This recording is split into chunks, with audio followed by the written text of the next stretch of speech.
Let's do some vocal warm-ups here. Hopefully my voice doesn't sound too different, on the actual recording.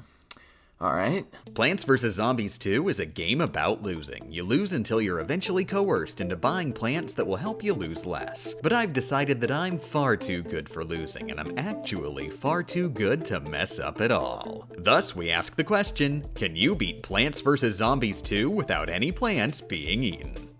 Plants vs. Zombies 2 is a lot different to the original game, so I should quickly clarify some of the rules of this challenge. Just like in the first game, eaten refers to a plant being chewed and then swallowed by a regular zombie. Also, any plants with the sole purpose of being planted, then doing an effect like cherry bomb and iceberg lettuce, are allowed. Plants vs. Zombies 2 also adds in power-ups that you can use to slow, toss, or zap the zombies away. I'm allowing the use of these abilities because there's cost associated with them. The shovel is allowed, but I can't shovel up a plant that's actively being eaten. And the game is officially over when we complete the final level of Modern Day, but I'm also going to beat as many worlds as possible before then, mainly because Modern Day is just not very fun. We start off in ancient Egypt, and this world isn't meant to be very hard. It's a cakewalk up until we get our world keychain. With this, we can go to any world we want. Using this tier list that I definitely made myself, I was convinced that the Primal Pea Shooter would be the thing to carry me through this run, and it absolutely was. The Primal Pea Shooter costs a little under double what a normal Pea Shooter would cost, but in exchange it does more damage and has a knockback effect on it. For a good majority of this run, you'll most likely see me use 2 rows of Primal Pea Shooters and end up pushing the zombies all the way back to the start. I also go take care of our future Day 1 to get the Laser Beam. This combo together will completely deal with pretty much every level in the game. Ancient Egypt Day 24 is the first real tough level that I got the Laser Beams for specifically too. Our first Zomboss fight is quite tough, but nothing too tough to manage. Zomboss will occasionally charge through 2 lanes, killing every plant and zombie within them.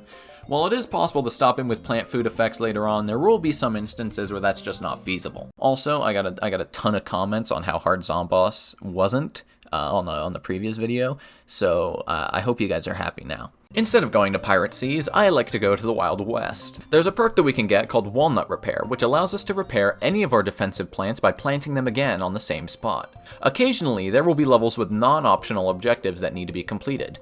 Don't let the zombies trample the flowers, produce sun, don't spend too much sun, don't lose X plants, beat the entirety of Red Dead Redemption 2, etc. Since I'm already a very pro gamer, most of these challenges aren't very tough, but they'll give us some trouble later on. There are a few difficult levels, such as Wild West 22, but the rest of the world isn't so bad. I was told by someone in my Discord, though, that Jurassic Marsh had an impossible level, so I figured I would go there first and see for myself. And they weren't kidding. Jurassic Marsh Day 7 is a tough one, but thanks to the Walnut Repair ability I just acquired, it wasn't nearly as bad as I originally thought it would be. I decide to go take the half hour required to beat Pirate Seas, and the only important thing that happens in this world is that we get the Spike Weed and Spike Rock, which we never actually use in the run. Sorry, Pirate Seas. From there, I decide to head to the Lost City. A few of the people I talked to about this game said that the Lost City was their least favorite, but it seems to be pretty cool.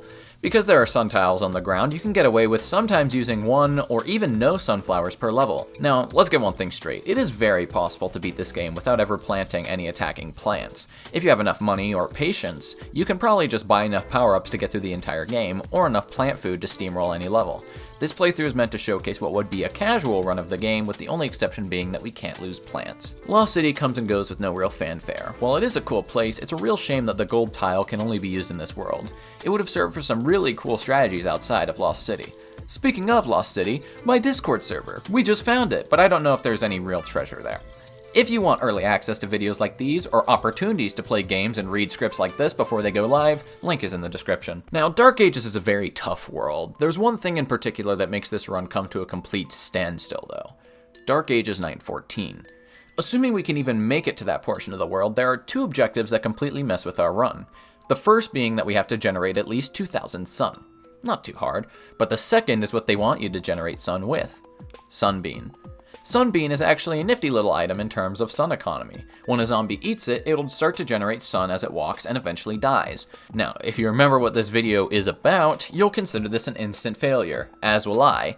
And there's no real way to get out of this. You can't choose any other sun plants, plant food on Sunbeam doesn't solve our problem. Even if we decide to do nothing but power up through this level, we'd still fail because we didn't generate enough sun.